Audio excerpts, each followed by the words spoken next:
Bonjour et bienvenue. Aujourd'hui, on s'attaque à un classique de la fiche de paye française, Mhm. le fameux 13e mois. On va essayer d'aller un peu plus loin que la simple définition. Oui, parce que la vraie question, c'est de savoir quelle structure de paie nous va le mieux. Exactement. Est-ce qu'on préfère un revenu stable tous les mois ou un salaire mensuel un peu plus bas, mais avec une grosse prime en fin d'année? Pour y voir plus clair, on s'appuie aujourd'hui sur le site La Paye Facile. Et c'est une excellente approche. Car derrière ce sujet, il y a une vraie question de gestion de budget. Et la réponse, en fait, elle se trouve toujours au même endroit. Le contrat de travail. Ou la convention collective, j'imagine. Ou la convention collective, bien sûr. C'est le document de référence. D'accord.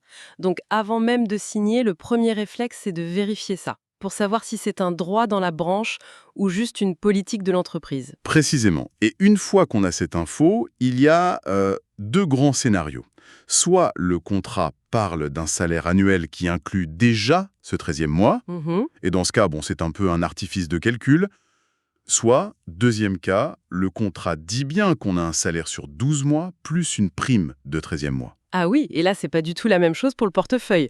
Dans un cas, le revenu est lissé. C'est ça. Dans l'autre, on a un gros pic de trésorerie. D'ailleurs, si c'est versé en une seule fois, en général en décembre, est-ce qu'on peut dire qu'on fait une sorte de prêt à taux zéro à son entreprise? C'est une façon un peu directe de le dire, mais oui, sur le fond, c'est une forme de salaire différé.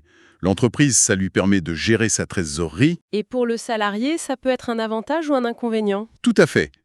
C'est pour ça que certaines conventions prévoient de couper la poire en deux, une moitié en juin pour les vacances, l'autre en décembre pour les fêtes. C'est un bon compromis. D'accord, c'est plus clair. Prenons un exemple chiffré pour être sûr de bien comprendre. Si on me propose un package à 32 500 € brut par an, avec un 13e mois, ça veut dire quoi pour mon salaire de janvier? Alors, si on prend l'exemple de la source où le 13e mois s'ajoute bien à 12 mois de salaire, ça voudrait dire un salaire de base de 2500 € brut. Donc je toucherai 2 500 € de janvier à novembre. Exactement. Et en décembre, hop, 5000 €. D'accord? L'erreur classique, c'est de comparer deux offres. On voit 35K sur 13 mois et on pense que c'est bien mieux que 34K sur 12 mois. Sans réaliser que le salaire net mensuel sera plus faible pendant presque toute l'année. C'est un excellent point.